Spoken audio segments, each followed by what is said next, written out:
In tandem with the How Worthy is Arabelle remastered video, I thought of covering a newer hero which was not covered on the channel.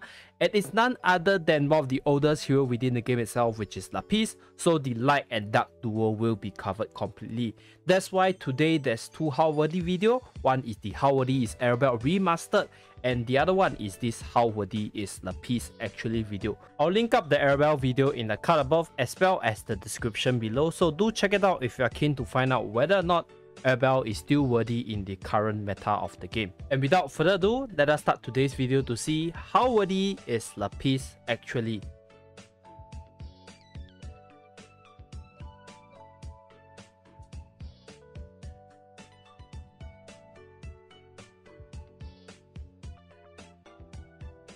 Lapice is a lady knight from a noble family who decides to venture the world to expand her knowledge. So she came from a very conservative family and she had to do so by disguising in a fancy dress so that she can excuse herself to attend high-class social events to venture the world. She's also very concerned with social and economic equality, but nothing much was mentioned about how she actually wanted to make sure this equality existed. And she's one of the oldest unit within the game to have not received a short story of her own, nor a cameo within the main storyline of Garden Tales itself. So unlike Arabelle, who has received a slew of buffs to her overall kit, Lapice is relatively tamed in terms of the buff department. So in the 20th of November 2020, her party buff increased from plus 40% light attack to plus 50% light attack. Her overall weapon skill duration also decreased from 2 seconds to 1.8 seconds. So the attack frequency actually increased because it has a shorter duration, while the animation is still the same. So overall it's a better skill. And on the 17th of December, she gains movement speed by 20% when she uses her normal attack as well as when she uses her weapon skill. So overall making her a speedier unit. And on the 9th of September 2021, which is one of the more recent buffs, she received the increase in damage for her weapon skill from 200% to 240% DPS. Lapice stats ranking are 43rd in terms of attack, 20th in terms of HP, 51st in terms of defense, and has a pretty high crit chance of additional 8%. So overall her stats doesn't look that fantastic, but do take note that she equips a one-handed sword as well as a shield, so her defensive stats should be a bit higher and she can be a bit tankier than most warrior units. She also has a party buff of light attack plus 50% and a self weapon skill regen speed of plus 6%. So if you combine it with the fact that she can equip a shield, her weapon has a weapon skill regen speed, and her accessory also has weapon skill regen speed, she can unleash her weapon skill really quickly, and this makes her a pretty potent unit within the arena itself. And with regards to Lapice, she's never a unit that I want to invest in. In fact, every single time I get a copy of Innocence, I'll just extract it for magic metal. So I do not have her weapon within my weapon collection and I can't really showcase to you guys her abilities. However, I will showcase her overall skill kit as well as how she can run within the arena with the footages from another Asia 2 top 100 Monolite user, and that is none other than Melon. So I'll link up his socials in the description down below. If you guys want to see more Monolite action, just go and visit his channel to see more, and let us talk about the different abilities within the skill set. Her normal attack, 1000 Needles, basically allows her to poke the enemy and stab them continuously. So there's this charging system where she will increase the level from level 1 to level 3, meaning from level 1 to level 3 she will do more damage as she continuously poke the target. However, this attack is not able to pass through terrains, and even though it's able to pass through the walls, the range of the attack will vary based on the level itself. So the higher the level, the stronger the normal attack. Although one thing that I noticed about all the different Lapice players against me, or even when I use Lapice myself in the past, I think nobody really stands there and use their 1000 Needles because she isn't really the tankiest unit, and she isn't really a unit that wants to dogfight against most of the current meta units. Similar to Arabelle, her chain skill Giant Umbrella as well as her special ability Swiftness are pretty straightforward. So Giant Umbrella deals 360% DPS, and combined with the fact that the chain skill starts with a down, and Lapice being a melee unit, this skill deals a lot of damage, right? Because it's boosted. Her special ability Swiftness increases her attack and defense by 30% for 5 seconds when she's hit by the enemy. So depending on the matchup, a Lapice player can choose to close in to get hit in order to get the boost, or try to get a hit and run away from the enemy and dodge their skills itself. So she's a very skill dependent matchup. You need a lot of knowledge about the current meta, and you need to know what are the different matchups that she's good with and what are the different matchups that she's bad against. Her exclusive weapon provides her with additional crit chance, increases her tankiness by providing a shield at battle start as well as a HP boost with a bit of weapon skill regen speed. So her special ability from the weapon increases the attack range of her normal attack, also allows her to jumpstart the normal attack from level 3 right after using a skill. So this means that the exclusive weapon is essential for you to ensure that Lapice is always at maximum potential, because you want to jumpstart the levels of the normal attack to allow it to reach level 3 immediately.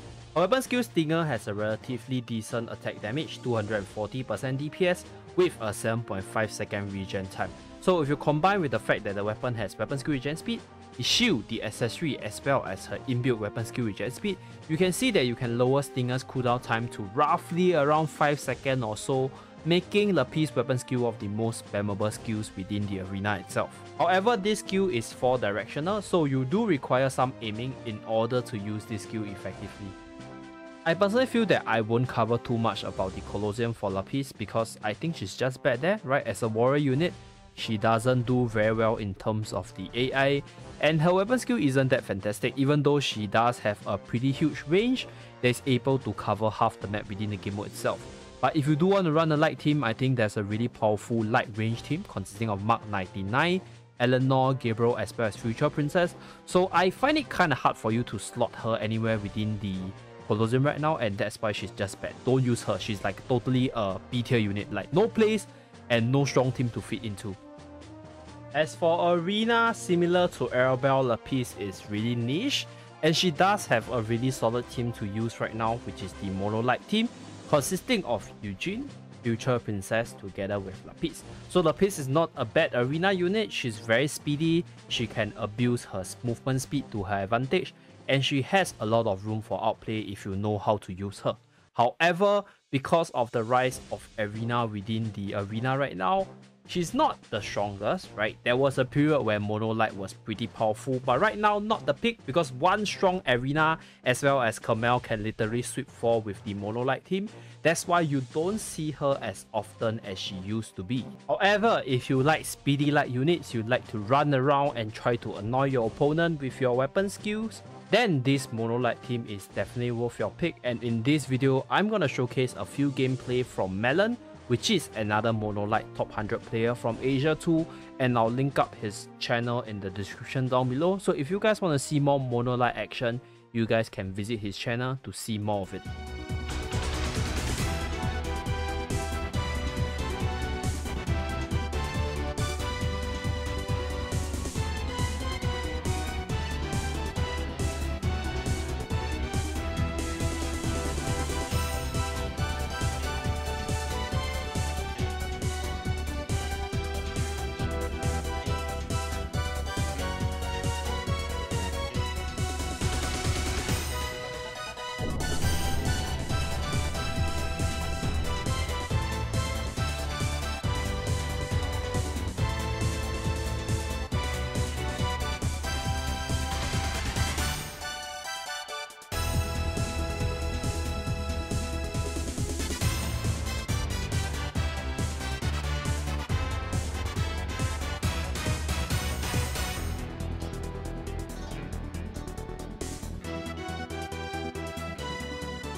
In terms of PvE discussions, I think she's probably a B tier to A tier unit for PvE contents at max. So she does clear rooms very fast because she deals AoE damage, and her weapon skill, it has a very long reach, so she's able to do massive damage to multiple enemies all at the same time. And she's also light element, which means that she has an elemental advantage against the dark enemies within World 10, World 11 as well as World 13.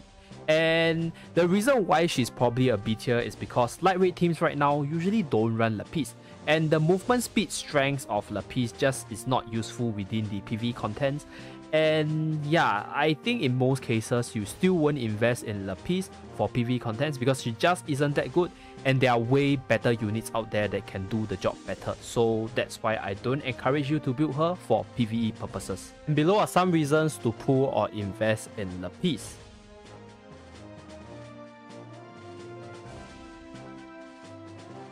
So how worthy is Lapice actually? She's probably one of the less valuable unit overall within the game, as she's way too niche, just being good towards the arena aspect. And even within the arena, she's not that flexible, only being strong in the mono-light team. It's just really hard to make her work in most team settings, and if you do want to make her work, she can be really powerful with the correct team setup. So do try to give her a chance if you like her kit as a whole, the whole running, speed boost, as well as kiting your opponent kind of thing. So yep, that's it for Lapice, and thank you very much for watching. Do remember to like and subscribe in order to see more videos from this channel, and do visit the Zeebo Gaming membership page if you would like to support the channel financially. I'll see you guys again in my next video. Bye guys!